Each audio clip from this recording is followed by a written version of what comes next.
जखनिया विधायक बेदी राम का अस्पताल पर औचक निरीक्षण। गंदगी भ्रष्टाचार पर भड़के विधायक। 440 वोल्ट का गुस्सा। सीएचसी प्रभारी ने बोला, बहुत देखे हैं आप जैसे विधायक।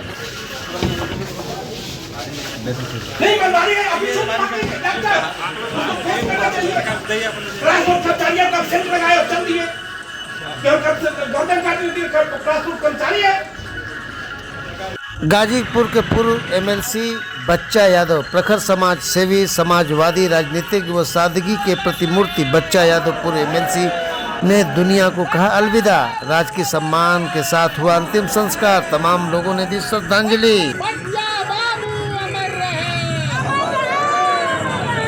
जब तक सूरज चांद रहेगा, बच्चा बाबू का नाम रहेगा। बाबू अमर रहे, अमर रहे, अमर रहे। बीते दिनों शातिर अपराधियों को पुलिस मुठभेड़ के बाद किया गया गिरफ्तार। घायल बदमाश का चल रहा उपचार। असलहा बाइक हुआ बरामद। मऊ विधायक रहे मुख्तार अंसारी के छोटे बेटे उमर अंसारी जालसाजी के आरोप में दी गई जमानत अर्जी खारिज। गाजीपुर से भेजा गया कासगंज जेल, नया ठिकाना। लेकिन उमर के बड़े भाई मऊ से विधायक अब्बास अंसारी बीते दिनों कासगंज जेल से ही हुए हैं रिहा। अब नया ठिकाना उमर अंसारी का। बाढ़ पीड़ितों को मिलेगा मुआवजा, शासन से निर्देश। अधिकारी जुटे सर्वे कार्य में। लेखपाल व अन्य अधिकारियों को लगाया गया है ताकि नुकसान हुई फसलों का मुआवजा किसानों को दिया जा सके। साप्ताहिक खबरें तो देखें विस्तार से।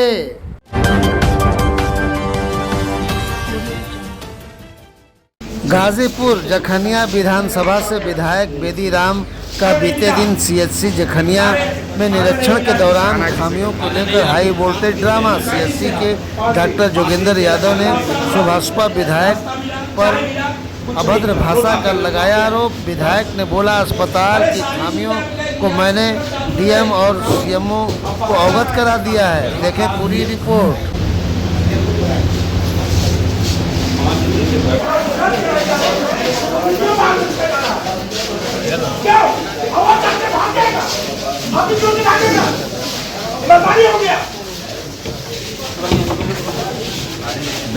नहीं मनमानी है। अभी डॉक्टर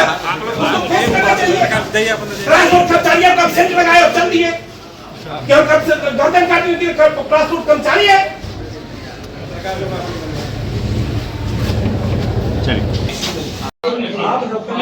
करके आप आनंद से बात करें। आपका मैं सम्मान कर रहा हूँ, आपका मैं सम्मान कर रहा हूँ। मैं नौकरी करूँ या न करूँ कोई फर्क नहीं पड़ता मुझे। आप नौकरी करें या न करें उससे भी, लेकिन आप सरकार की मंशा के हिसाब से मैं काम करता हूँ। बिल्कुल सरकार की मंशा, आप समाजवादी पार्टी की मंशा से कर रहे हैं। आपका ये भ्रम है। आप बिल्कुल कैसे यादव टाइटल लगा हुआ है तो आप इस तरह का इल्जाम मत लगाइए। इस तरह से आप देखिए विधायक जी, नौकरी करना रहेगा, मैं जा रहा हूँ। नौकरी करना है, मेरी रेजिग्नेशन भेज दूंगा। आपके जैसे बहुत विधायक आए होते हैं।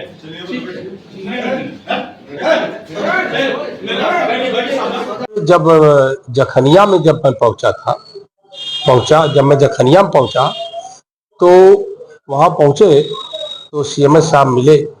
तो हमने कहा सीएमएस साहब बैठे तो हमने कहा रजिस्टर मंगाइए, पूरे आपके डॉक्टर और कर्मचारी हैं कि नहीं है, रजिस्टर लाइए।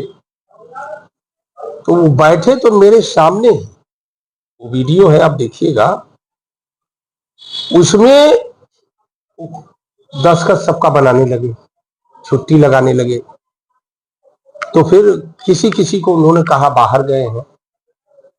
तो हमने कहा कि बाहर गए हैं तो मेमोरेंडम वगैरह कुछ होगा, या भ्रमण गए हैं तो भ्रमण का कोई पेपर होगा, जो बाहर गए हैं तो उसका पेपर होगा, उसको भी दिखा दीजिए मुझे। और ये सब बातें हो ही रही थी। तभी जो है उपस्थिति को लेकर कोई भी उपस्थिति नहीं लगाया था। उस समय 12 बज रहे थे जिस समय मैं पहुंचा था।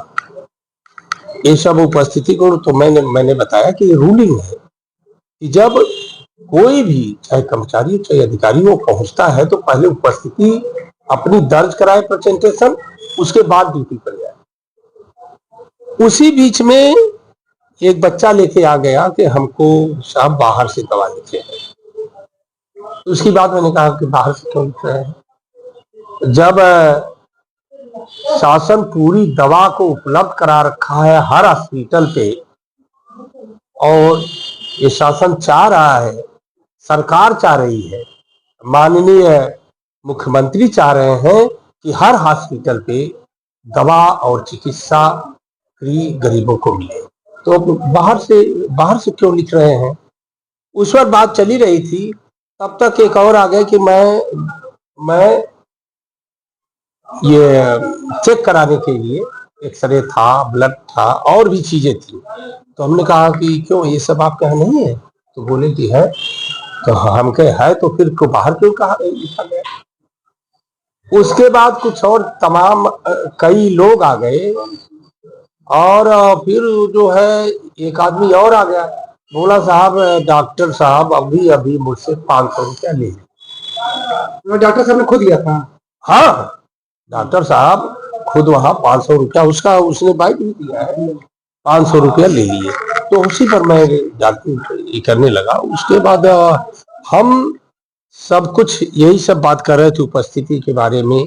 और दूसरी बात, जब मैं उनसे बात कर रहा था, वो अपने मुंह में गुटखा भरे हुए थे, और जिसका छींटा मेरे ऊपर आ रहा था, उस गुटके का छींटा मेरे ऊपर आ रहा था, मुंह में गुटखा भरे हुए थे।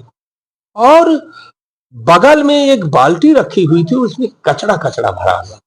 हमने कहा आप खुद गंदगी फैला रखे हैं, हॉस्पिटल आपका इतना गंदा पड़ा हुआ है। यही सब वीडियो में देखा गया कि वो मतलब आपके सामने बैठे हैं और अचानक से हाथ टक करते हुए कुर्सी छोड़कर भाग रह गया है। देखिए, उनको फेस करना चाहिए कि अगर जो यहाँ दवा लेने के लिए जनता आई है, अगर आप पर आरोप लग रहा है कि आप 500 रुपया ले लिया गया है, कौन डॉक्टर लिया है, आपने लिया, कौन लिया है, उसको आपको पता करना चाहिए। और आपको ये भी देखना चाहिए कि जो जांचें यहाँ हॉस्पिटल में उपलब्ध है वो बाहर क्यों कराया गया। और ये जब दवा यहाँ उपलब्ध है तो बाहर की दवा क्यों लीजिए। मेरा क्वेश्चन नहीं था। और बात जो कर रहे थे बहुत बदतमीजी वाली था। तो क्या पूर्व उनको सूचना दिया गया था या अचानक से पहुंच गए थे? नहीं, मैंने सूचना नहीं दिया था। हमको काफी दिनों से सब फोन कर रहे थे कि यहाँ जो कुत्ता काट लेता है उसका भी पैसा लिया जाता है, दवा बाहर से लिखी जाती है, जांचें बाहर से होती हैं, डॉक्टर पैसा लेता है, ये सब शिकायत थी, इसलिए मैं गया था। तो आपने देखा कि तमाम आरोप प्रत्यारोप के दौर में विधायक और डॉक्टर के बीच टूटी ममें होती रही।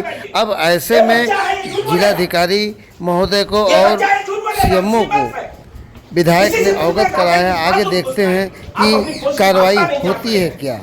दूसरी खबर, प्रखर समाज सेवी, समाजवादी राजनीतिज्ञ व सादगी के प्रतिमूर्ति बच्चा यादव पूर्व एमएलसी ने दुनिया से अलविदा किया। राजकीय सम्मान से हुआ अंतिम संस्कार, तमाम लोगों ने दी श्रद्धांजलि। समाजवादी पार्टी के संस्थापक सदस्यों में रहे पूर्व विधानसभा परिषद सदस्य बच्चा यादव का लखनऊ के पीजीआई में इलाज के दौरान बीते दिन निधन हो गया। बच्चा यादव पूर्व कोऑपरेटिव बैंक के चेयरमैन रहे। उन्होंने पूरा जीवन सादगी, ईमानदारी और निष्ठा के साथ गुजारा। गाजीपुर के चुनी स्थित आवास पर उनका पार्थिव शरीर पर पार्टी के झंडा में समाहित कर जिलाध्यक्ष डॉक्टर गोपाल यादव सहित तमाम समाज सेवियों ने श्रद्धा सुमन अर्पित कर श्रद्धांजलि दी। जिला प्रशासन की तरफ से सम्मान करते हुए सदर तहसीलदार राजीव यादव ने भी श्रद्धांजलि दी। स्वर्गीय बच्चा यादव के शव यात्रा कचहरी स्थित पार्टी कार्यालय समता भवन पर लाया गया, जहां सांसद अफजाल अंसारी और पार्टी के कार्यकर्ता व वरिष्ठ नेतागण ने भी श्रद्धांजलि दी। गाजीपुर के शमशान घाट पर राजकीय सम्मान के साथ उन्हें अंतिम विदाई दी गई। उनके संघर्षों, ईमानदारी और निष्ठा, सादगी की लोग चर्चा करते रहे। भारतीय जनता पार्टी के भी जिलाध्यक्ष ओम प्रकाश राय तथा भाजपा कार्यकर्ताओं ने भी उन्हें श्रद्धा सुमन अर्पित किया। इस मौके पर गाजीपुर के सांसद अफजाल अंसारी ने क्या कहा, आइए सुनाते हैं। देखिए, अस्वस्थ चल रहे थे। बच्चा यादव जी एक वरिष्ठ समाजवादी नेता थे, समाजवादी विचार के थे, और उन्होंने काफ़ी लंबे समय तक गाजीपुर के दबे कुचलों का प्रतिनिधित्व किया। कोऑपरेटिव बैंक के चेयरमैन रहे, यहाँ विधान परिषद के सदस्य भी रहे, वो लोकसभा का भी चुनाव लड़े थे और काफ़ी लोकप्रिय थे। गरीबों में खास तौर से बड़े ईमानदार व्यक्तित्व के आदमी थे और आज उनके निधन से गाजीपुर में एक शोक की लहर है। हम सब उनके परिजनों से, उनके तमाम चाहने वालों से इस शोक की घड़ी में उनके साथ खड़े हैं। अब यहाँ पार्टी ऑफिस पर उनका शव रखा गया था, लोगों ने दर्शन किया। अब ये शव यात्रा शमशान घाट की ओर चल रही है, हम सब लोग भी शव यात्रा में शामिल हैं। और आपके माध्यम से यह जो क्षति हुई है, हम समाजवादी विचार के और समाज में ईमानदारी से काम करने वाले लोगों में अगर गाजीपुर में जब भी इतिहास लिखा जाएगा, गणना होगी, तो स्वर्णिम अक्षरों में बच्चा यादव जी का नाम उसमें लिखा जाएगा। बच्चा बाबू अमर रहे, अमर रहे, अमर रहे। बच्चा अमर रहे, अमर रहे, अमर रहे। बच्चा बाबू एक बहुत ही कर्तव्यनिष्ठ, सादगी, शालीनता के प्रतिमूर्ति थे। ये विधान परिषद के स्थानीय निकाय गाजीपुर से निर्वाचित एमएलसी थे। गाजीपुर कोऑपरेटिव बैंक के चेयरमैन रहे और इनका पूरा जीवन संघर्षों में बीता। सादगी, शालीनता, ईमानदारी की जब जब चर्चा चलती रहेगी गाजीपुर जनपद में, तो बच्चा बाबू का नाम हमेशा अमर रहेगा और इनके नाम को लोग लेते रहेंगे। कार्यकर्ता हो, चाहे गांव की आम जनता हो, चाहे समाजवादी पार्टी के नेता हो, बच्चा बाबू का एक व्यक्तित्व इतना बड़ा था कि एकदम सादगी, सरलता से रहते हुए पूरे जनपद में इनकी आभा मंडल का, इनके राजनीतिक कौशल का लोग लोहा मानते थे और पूरे जीवन राजनीतिक संघर्षों में लगे रहे। समाजवादी पार्टी के संस्थापक सदस्य रहे, समाजवादी पार्टी के एमएलसी और कोऑपरेटिव बैंक के चेयरमैन रहे। आज बच्चा बाबू के निधन से हम सब लोग मर्माहत हैं। इनके निधन पर पूरी समाजवादी पार्टी शोक संवेदना व्यक्त करते हुए इनको ईश्वर अपने श्री चरणों में स्थान दें और शोकाकुल परिजनों, कार्यकर्ताओं, साथियों को, समाजवादी सोच के लोगों को जो समाजवादी विचारधारा में अपना जो है कि अपने विचारों को रखने का काम करते हैं और बच्चा बाबू में एक आस्था थी। जनपद के तमाम दूसरे दलों के लोग भी बच्चा बाबू को बहुत सम्मान की निगाह से देखते थे। आज उनके निधन पर पूरी समाजवादी पार्टी शोक संवेदना व्यक्त करती है। अगली खबर, बीते दिनों गहमर जमानिया पुलिस ने शातिर अपराधियों को पुलिस मुठभेड़ के बाद किया गिरफ्तार। एक अपराधी का चल रहा है उपचार। क्षेत्राधिकारी जमानिया ने दी पूरी जानकारी, तो आइए सुनाते हैं उन्होंने क्या कहा। सर, गहमर थाना क्षेत्र में पुलिस की बदमाशों से मुठभेड़ हुई है, क्या है मामला और किस तरह की कार्रवाई की गई है? बीती रात में थाना गहमर में सेवरई चौराहा है, वहाँ पर चोरी के वारदात को रोकने के लिए अभियान चलाए जा रहे थे और उस क्रम में हमारी गहमर थाने की पुलिस फोर्स जो है वहाँ पर प्रॉपर चेकिंग कर रही थी, गश्त कर रही थी। उसी समय मुखबिरी खास के माध्यम से सूचना प्राप्त हुई कि कुछ बदमाश जो है वहाँ पर एक प्राथमिक विद्यालय है शेरपुर, उसके पास में बैठे होकर इकट्ठे होकर एक बिजनेसमैन की हत्या का प्लान बना रहे हैं। वहाँ पर तत्काल पुलिस हमारे बल मौके पर पहुँची है, तो वहाँ से पूछताछ शुरू की है उनसे। जैसे उनसे बातचीत करने का प्रयास किया है, वैसे ही जो है तत्काल बदमाशों की तरफ से पुलिस पर फायरिंग की है। आत्मरक्षा तत्काल आड़ लेते हुए पुलिस ने भी फायरिंग की, जिसमें कि एक बदमाश के पैर में गोली लग गई है। उस बदमाश को तत्काल जिला अस्पताल के लिए रवाना किया गया है। उसके पश्चात उन सभी जो बचे हुए बदमाश थे उनसे पूछताछ की गई। सघनता से पूछताछ करने के बाद यह निकल के आया कि ये एक इंदौर के सिमरौली थाना के एक बिजनेसमैन को मारने का प्लान बना रहे थे और उस सुपारी लिए हुए थे और उसके तहत इनकी पूरी चैटिंग खंगाली गई, इनके पूरे कॉल डिटेल खंगाले गए। अब ये बातें उनसे कॉल डिटेल से चैटिंग से प्रूव भी हुई है। उनके पास से जो है 2 अदद देसी तमंचा 315 बोर, 1 अदद खोखा कारतूस 315 बोर, 2 अदद जिंदा कारतूस 315 बोर, 2 अदद मोटरसाइकिल, 2 अदद मोबाइल व 1 अदद लैपटॉप बरामद भी हुआ है। इसके अलावा और भी इनके जब चैटिंग खंगाले गए तो पाया गया कि मुंबई में भी 5 करोड़ रुपए की डकैती का भी ये प्लान कर रहे थे। वो सारी चैटिंग इनके मोबाइल में उपलब्ध है, जिसको बरामद कर लिया गया है, सीज किया गया है और सभी साक्ष्यों को संकलित करके वैधानिक कार्रवाई अमल में लाई जा रही है। मऊ विधायक रहे मुख्तार अंसारी के छोटे बेटे जालसाजी के आरोप में उनकी जमानत हुई है खारिज। गाजीपुर से भेजा गया है अब उन्हें कासगंज जेल नया ठिकाना। लेकिन उमर के बड़े भाई मऊ से विधायक अब्बास अंसारी बीते दिनों कासगंज जेल से हुए थे रिहा।